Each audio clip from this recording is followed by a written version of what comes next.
This is Betanet, except it's not because no code has ever been written, the spec is AI generated, the idea behind it is a copy and combination of other pre-existing ideas, and it doesn't work. But it has raised $50,000. Okay, hold on, let me give you our cast of characters. Firstly, Betanet itself. This is a spec describing a potentially better internet, one that's censorship resistant and truly decentralized. There are a lot of very important things to note about that statement, but the one thing I'll highlight right now is the fact that it is just a spec. There is no code, no proof that these ideas work and can be implemented. In fact, there is proof that these ideas don't work, and yet this project has raised over $50,000. Secondly, the Raven dev team. This is the actual quote-unquote team behind this project. So why do I say that in such a negative tone? Well, Raven's portfolio consists of a few slapped together first-year level Python projects that have reportedly bricked fresh installation of Windows 11 and are likely AI generated and some CSS themes. Let me remind you that this is the group that wants to build a new internet.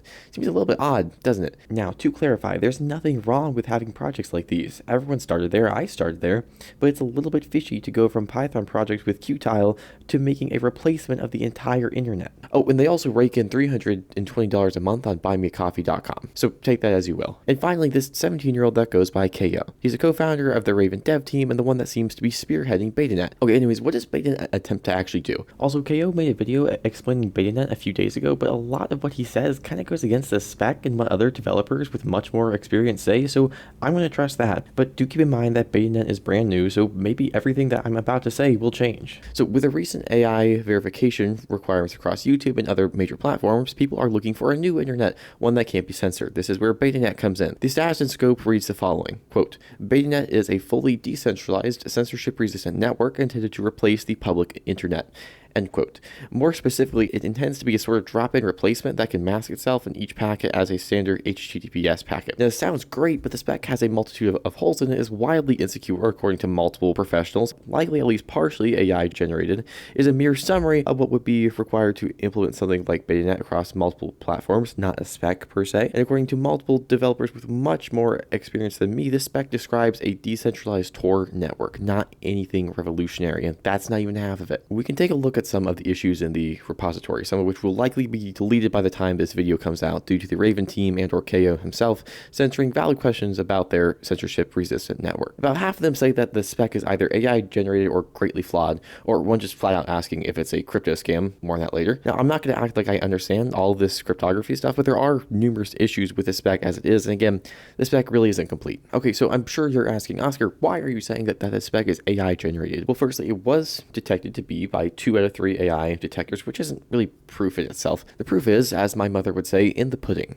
And the pudding is a 2-hour-long video of a Betanet AMA hosted by KO, where KO has to ask ChatGPT about his own spec. Now, I can attest to the fact that there is no chance in hell that you would ever forget a spec you wrote. I spent the last 6 months of my life learning the BitTorrent spec, and I've created a multitude of resources about it, and honestly, I think I could write a book on it. I've also made my own specs on a much smaller scale, granted, but I could tell you about those specs in at least a brief summary. Maybe I couldn't give you exact details, but I could at least give you a brief overview of each part of the spec. Now, as for using GPT-5 in front of a live audience, let me pull up my wonderful little video. Should be aware that firewalls can block ECH traffic and only let traffic through the TLS packets expose an SNI.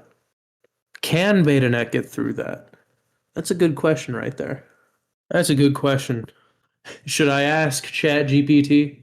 Because actually I am curious how that would work. Got the spec. Go here, go here, go here. Okay.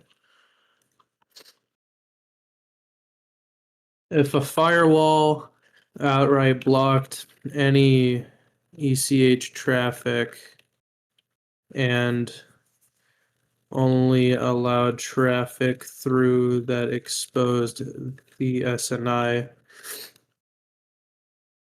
wouldn't that block Betanet? Let's see what it says. Now, if KO really wrote this spec, it would be reasonable to assume that he would know this. Both ECH and SNI are not unreasonably complicated parts of TLS. Even if he didn't know this, he's displaying a lot of over-reliance on AI. one more thing. Betanet has a cryptocurrency behind it. There is literally a Betanet token running on Solana that is intended to be implemented into Betanet itself. Specifically, KO and the Raven dev team plan to let node operators in a Betanet network charge for traffic routing, creating a paid-first network that could be exploited for price gouging and de-anonymization. It's hard to tell if they want this specific token to be implemented into Betanet because, the spec doesn't actually say what platform or network to use other than 2 mentions of a Lightning node, which is a Bitcoin thing, and then another mention of Ethereum. Now, in KO's explaining Betanet video, he does say that this is not the intention and the pre-existing token was just for raising money.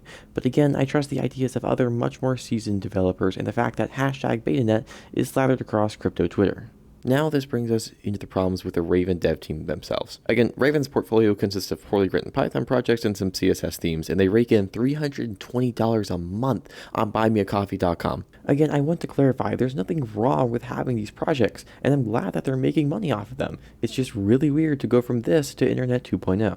However, they've also raised almost $50,000 for Betanet, more now, by the way, which again, does not exist yet. Now, these $50,000 might actually be in KO's name, I'm not sure.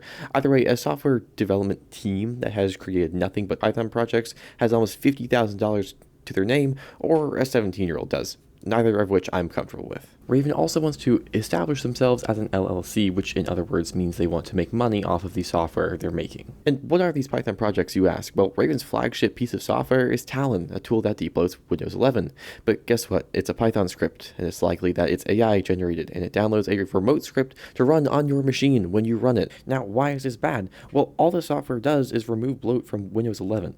There's no need to install 5 different PowerShell scripts to do that. All of this points to poor coding practices by the Raven dev team and potential malware. Next, there is reasonable suspicion to believe the bounties posted by Raven are fake. Since some of the bounties apparently already have existing implementations, Raven simply fails to respond to emails from developers that have created core components in Rust and C. As far as I am aware, this is the only bounty that has been attempted and they didn't accept it. KO himself has also stated the best and most performant implementation will get the bounties rather than the first person to actually create it, which opens up a lot of gray area to deny bounties simply because a certain implementation isn't performant on an arbitrary scale. One other thing, the Raven website lists Proton as a sponsor, yet Proton does not sponsor their dev projects in the way they would like you to think. Instead, they sponsored one of the KO channel videos, providing him with an affiliate link. Finally, we get to KO himself. Now, I want to be as polite about this as possible. Everyone makes mistakes, and KO should have the chance to learn and grow from these mistakes, but that doesn't mean that I'm not going to share his mistakes publicly. Firstly, as we already talked about, he's openly admitted to the fact that he didn't really remember parts of the spec, and he's had to have GPT-5 recap almost every section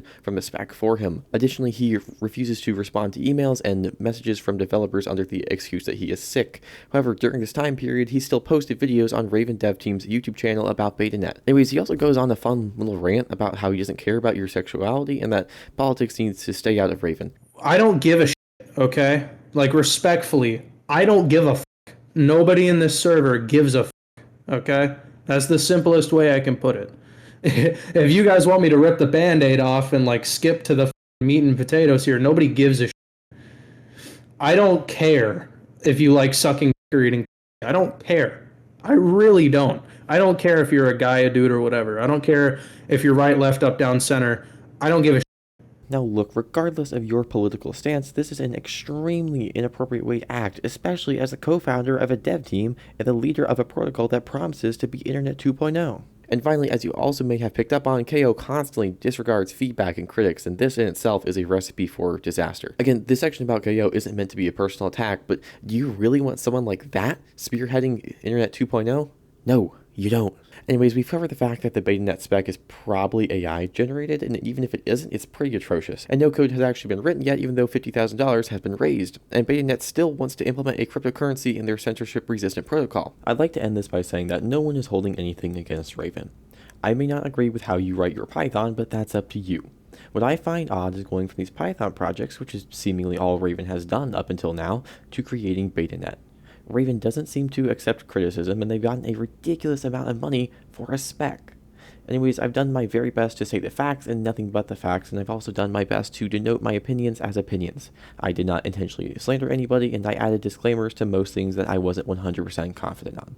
Peace.